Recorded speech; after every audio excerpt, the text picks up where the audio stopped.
আপনারা দেখেছেন কিশোরগঞ্জে মিঠামইন থেকে অষ্টগ্রাম পর্যন্ত 14 কিলোমিটার হাওড়ের রাস্তা রঙিন করা হয়েছে পয়লা বৈশাখ উপলক্ষে, গিনেস বুকে ওয়ার্ল্ড রেকর্ড হিসাবে স্থান পাওয়ার জন্য। 14 কিলোমিটারে সম্ভবত 9,000 লিটার রং সেখানে ব্যবহার করা হয়েছে। রং ব্যবহার করা হয়েছে মানে কি, কেমিক্যাল না সব? আর আপনারা হাওড়ের যেই রাস্তাটাতে রং করা হয়েছে আপনারা দেখেছেন, এই রাস্তাটা বাংলাদেশের খুব সুন্দর রাস্তাগুলোর একটা, মানে দৃশ্যটা সুন্দর, দুই ধারে পানি, অথই মাঝখানে রাস্তাটা দেখতে চমৎকার লাগে। তো এই যে রংগুলা, এগুলা ধুয়ে কোথায় যাবে? হাওড়ের পানিতে যাবে না?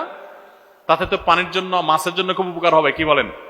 রঙের গ্রান, কেমিক্যাল, এগুলো মাছের স্বাস্থ্যের জন্য অনেক ভালো না?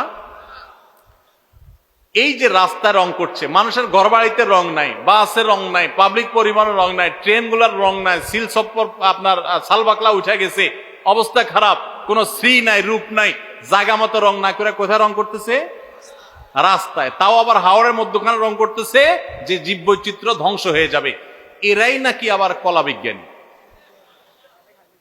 এরা আমাদেরকে সারাদিন জ্ঞান দিতে আসে, সবক দিতে আসে। আল্লাহ তাআলা এই অপসংস্কৃতি থেকে আমাদেরকে সবাইকে রক্ষা পাওয়ার তৌফিক দান করুন। বাঙালিয়ানার নামে হিন্দু ধর্মের কৃষ্টি কালচার মুসলমানদেরকে চাপিয়ে দেওয়ার যে অপচেষ্টা, কিয়ামত পর্যন্ত এদেশের মানুষ এটাকে মেনে নেবে না ইনশাআল্লাহ। জোর করে চাপাই দেওয়া সংস্কৃতি সমস্ত মিডিয়া মিলে একযোগে প্রচার করেও আপনার এলাকায় কয়জনটা নামাইতে পারছে? সারা দেশে কয়জন নামাইতে পারছে? ঢাকা শহরে মোট কয়জন? আমরা যদি ঢাকা শহরে কোটি মানুষ বসবাস করি, কোটি মানুষের ভিতরে কত মানুষ বের হয়েছে? সামান্য কিছু মানুষ বের হয়েছে, তাই না? সমস্ত মিডিয়া মিলে সকল যন্ত্র একসাথে প্রচার চালিয়েও তো কই লাখ মানুষকেও তো বের করতে পারেননি। এদেশে মানুষ ধর্মপ্রাণ, মুসলমানরা মুসলমানদেরটা, হিন্দুরা একজনটা আরেকজনকে চাপিয়ে দিবেন না। আজকাল খুব ভয়ঙ্কর ভাবে শিক্ষার নামে, সংস্কৃতির নামে এগুলো পুশ করা হচ্ছে, অ্যাগ্রেসিভলি পুশ করা হচ্ছে।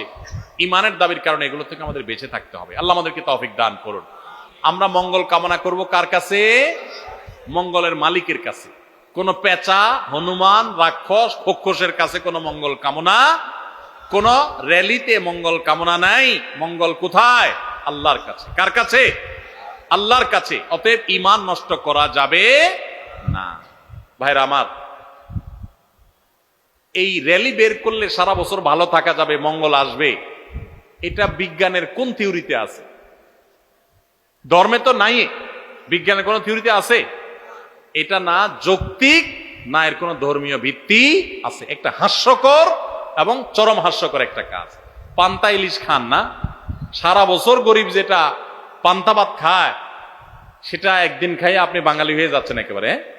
সারা বছর বার্গার চাবাইতে চাবাইতে শেষ। বার্গার খাওয়া দোষে কিছু না, আপনিও খান, কিন্তু সারা বছর যারা পান্তা খায় তাদের সাথে তামাশা করছেন বছরে একদিন পান্তা খায়া। এই তামাশার কোনো মানে হতে, পুরা পয়লা বৈশাখের শুরু থেকে শেষ পর্যন্ত সমস্ত অনুষঙ্গগুলো একটা একটা করে দেখবেন, প্রত্যেকটার সাথে হারামের সম্পর্ক কিংবা শিরক থেকে উঠে আসা ঐতিহ্য সেখানে আছে। আল্লাহ তাআলা আমাদের সবাইকে অপসংস্কৃতি থেকে বেঁচে থাকার তৌফিক দান করুন।